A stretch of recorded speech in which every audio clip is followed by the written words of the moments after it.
നോക്ക്, എനിക്ക് തോന്നുന്നു ഈ കേസുണ്ടായ സമയത്ത് പലപ്പോഴും ഇപ്പോൾ ഇവിടെ നിൽക്കുന്ന ഇവരൊന്നും ജനിച്ചിട്ട് തന്നെ ഉണ്ടായിരിക്കില്ല. ഇനി നിങ്ങളുടെ അവിടെയുള്ള എത്ര പേര് ജനിച്ചിട്ടുണ്ടായിരിക്കുന്നത് എനിക്കറിയില്ല. 36 വർഷം മുമ്പ് നടക്കുന്നൊരു കേസാണ്. അപ്പോൾ ആ കേസിൽ വലിയതുറ പോലീസിൽ അന്ന് SHO ആയിരുന്ന KK ജയമോഹനാണ് കേസ് ആദ്യം അന്വേഷിച്ച് അത് ശിക്ഷിക്കപ്പെടുകയാണ് ചെയ്തത് ഡിസ്ട്രിക്ട് കോടതിയിൽ. പക്ഷേ ഹൈക്കോടതിയിൽ വന്ന സമയത്ത് അവർ ക്രിട്ടിക്കലായിട്ടൊരു അണ്ടർവെയർ കാണിക്കുകയും ആ അണ്ടർവെയർ ധരിപ്പിക്കാൻ ശ്രമിച്ചപ്പോൾ അത് ധരിക്കാൻ പറ്റാതെ വരികയും ചെയ്തു. അന്ന് ഹൈക്കോടതി ജഡ്ജിയായിരുന്ന ജസ്റ്റിസ് പത്മനാഭൻ അദ്ദേഹം ജയമോഹനെ പറ്റി വളരെ മോശമായ പരാമർശങ്ങളോടുകൂടി അക്യൂസിനെ വെറുതെ വിടുകയാണ് ചെയ്തത്. അതിനെ തുടർന്ന് ജയമോഹൻ എൻ്റെ കൂടെ വർക്ക് ചെയ്യുന്ന സമയം കൊല്ലത്ത് ഒന്നാന്തര SI ആയിരുന്നു. അപ്പോൾ ഞാൻ ജയമോഹനെ വിളിച്ചു, ഇതെങ്ങനെ സംഭവിച്ചു. അങ്ങനെ ജയമോഹൻ കാര്യം പറഞ്ഞപ്പോൾ ഞാൻ അത് സുപ്രീം കോടതിയിൽ പോകാൻ അന്ന് ജയമോഹനോട് ആവശ്യപ്പെട്ടു. ജയമോഹൻ പോയി. ജയമോഹൻ അത് കേരള ഹൈക്കോടതി വിജിലൻസ് കൊണ്ട് അന്വേഷിപ്പിക്കാനായിട്ട് ഒരു നിർദ്ദേശം വാങ്ങിച്ചു. ഹൈക്കോടതി വിജിലൻസ് അന്വേഷിച്ചിട്ട് ഇത് വളരെ മാനിപ്പുലേഷൻ നടന്ന കേസാണ്, അതുകൊണ്ട് തിരുവനന്തപുരം ജില്ലാ ജഡ്ജിനെ കൊണ്ട് ഒരു കേസ് രജിസ്റ്റർ ചെയ്യാനായിട്ട് നിർദ്ദേശം അവർ ഹൈക്കോടതി കൊടുത്തു. അങ്ങനെ തിരുവനന്തപുരം ജില്ലാ ജഡ്ജിയുടെ ശിരസ്തദാർ അദ്ദേഹം 1994 ഈ കേസ് രജിസ്റ്റർ ഫയൽ ചെയ്തു. ക്രൈം നമ്പർ 215/94 എന്നാണ് ഞാൻ ഓർക്കുന്നത്, കാരണം ISRO കേസിനേക്കാളൊക്കെ മുമ്പുള്ളൊരു കേസായതുകൊണ്ടാണ്. പക്ഷേ അതിനുശേഷം അന്വേഷണം പോലീസ് താഴ്ത്തി വെച്ചു. അത് കൃത്യമായിട്ട് ഞാൻ പറയുന്നു, താഴെയുള്ള ഓഫീസേഴ്സ് അല്ല, അതായത് നോൺ IPS ഓഫീസേഴ്സ് അല്ല, IPS ഓഫീസേഴ്സ് തന്നെയാണ് അതിന് കാരണം. അവരാണ് അത് പൂഴ്ത്തി വെച്ചത്. ഞാൻ പലപ്പോഴും അവരുടെ ശ്രദ്ധയിൽ കൊണ്ടുവരാൻ ശ്രമിച്ചിട്ടുണ്ട്.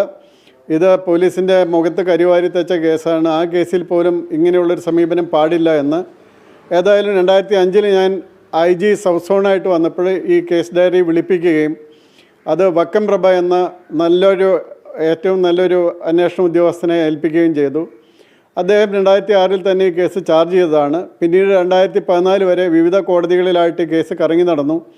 2014 ശേഷം ഒരു അനക്കവുമില്ലാതെ ഈ കേസ് അങ്ങനെ ഇരിക്കുമ്പോൾ 2023 ശേഷമാണെന്ന് തോന്നുന്നു അനിൽ ഇമ്മാനുവൽ എന്ന് പറയുന്ന ഒരു പത്രപ്രവർത്തകൻ അദ്ദേഹം ഇതിൽ നടപടിയുടെ കാര്യം അന്വേഷിച്ച് ഇനീഷ്യേറ്റീവ് എടുക്കുകയും റൈറ്റ് ഇൻഫർമേഷനൊക്കെ ചോദിക്കുകയും അതിനെ തുടർന്ന് നടപടികൾ ഉണ്ടാകുകയും ചെയ്തു. പിന്നീട് അദ്ദേഹം എടുത്ത എഫർട്ടാണ് ഈ കേസ് ഇതുപോലെ ആകാൻ കാരണം. അദ്ദേഹം ഹൈക്കോടതിയിൽ 2-3 പ്രാവശ്യം പോയി, സുപ്രീം കോടതിയിൽ പോയി. അങ്ങനെ അദ്ദേഹത്തിൻ്റെ ജോലി ഒരു സ്ഥാപനത്തിൽ നിന്ന് രാജിവെക്കുക വരെ ഉണ്ടായി. അപ്പോൾ അത്രയും എഫേർട്ടെടുത്താണ് അനിൽ ഇമ്മാനുവൽ ഈ കേസ് നടത്തിയത്. അതുകൊണ്ട് എനിക്ക് പറയാനുള്ളത്, ഞാനിത് നേരത്തെ ശ്രദ്ധിച്ച് കൊണ്ടുവന്ന കേസാണ്. പോലീസിൽ എനിക്കറിയില്ല, എൻ്റെ പേരിൽ യാതൊരു പ്രഷറും ആരും തന്നിരുന്നില്ല. അപ്പോൾ അത് തന്നെയായിരിക്കണം അതിന് മുമ്പും. പിന്നെ എന്തിനാണ് അവർ കേസ് നടക്കുന്ന സമയത്തോ 94 ശ്രീ ആൻ്റണി രാജു നിയമസഭാ അംഗം പോലും അല്ലായിരുന്നു.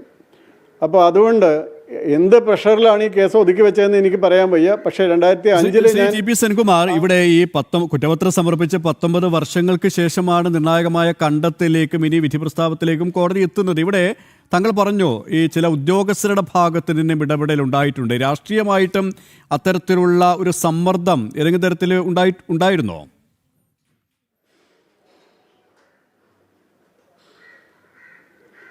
എനിക്കറിയില്ല, എൻ്റെ പേരിലൊന്നും ഉണ്ടായിട്ടില്ല. അവരെന്തിനാണ് ഇത് എടുത്തു വെച്ചതെന്നറിയില്ല. എൻ്റെ പേരിൽ വരാത്ത സമ്മർദ്ദം മറ്റ് IPS ഉദ്യോഗസ്ഥന്മാരുടെ പേരിൽ വരാമോ എനിക്കറിയില്ല. ഏതായാലും അങ്ങനെ സംഭവിച്ചു. ഇപ്പോൾ ഏറ്റവും അവസാനമായിട്ട് എനിക്ക് പറയാനുള്ളത്, ഇതിൻ്റെ ഏറ്റവും വലിയ ക്രെഡിറ്റ് കൊടുക്കേണ്ടത് അനിൽ ഇമ്മാനുവലിന് തന്നെയാണ്. അദ്ദേഹം ജോലി വരെ രാജിവെച്ചു. അദ്ദേഹം സ്വന്തമായിട്ട് പൈസ മുടക്കി കോടതിയിലും ഹൈക്കോടതിയിലും ബഹുമാനപ്പെട്ട സുപ്രീം കോടതിയിലും പോയി. അങ്ങനെ അതുകൊണ്ട് ഈ കേസ് ഈ രീതിയിൽ എത്തിച്ചതിനുള്ള ക്രെഡിറ്റ് വക്കം പ്രഭയ്ക്കും കൂടുതലായിട്ട് ഏറ്റവും ബിഗ് സല്യൂട്ട് അനിൽ ഇമ്മാനുവലിനും കൊടുക്കുന്നു. സർ, ഇവിടെ മറ്റൊരു ചോദ്യം, ഈ ആന്റണി രാജു ഒപ്പം കോടതി ക്ലർക്കായിരുന്ന ജോസ് ഇവർ പ്രതികളാണെന്ന് കണ്ടെത്തിയിരിക്കുന്നു, കുറ്റക്കാരെന്ന് കണ്ടെത്തിയിരിക്കുന്നു. ഇനി ശിക്ഷാവിധിയിലേക്കാണ്. കേരള രാഷ്ട്രീയത്തിൽ വലിയ ചലനങ്ങൾ ഉണ്ടാക്കിയ ഒരു കേസാണ്. പതിറ്റാണ്ടുകളോളം കാത്തിരിക്കേണ്ടി വന്നോ ഇത്തരത്തിലുള്ള ഒരു ശിക്ഷാവിധിയിലേക്ക് എത്തിച്ചേരാൻ? അപ്പോൾ ഒരു മുൻ ഉദ്യോഗസ്ഥൻ എന്ന രീതിയിൽ, ഇതിന് കൃത്യമായ കാര്യങ്ങൾ അറിയുന്ന ഒരു ഉദ്യോഗസ്ഥൻ എന്ന രീതിയിൽ ഇതിനെ എല്ലാ തരത്തിലും സ്വാഗതം ചെയ്യുകയാണ് കോടതിയുടെ നിലപാടിനെ, അല്ലേ?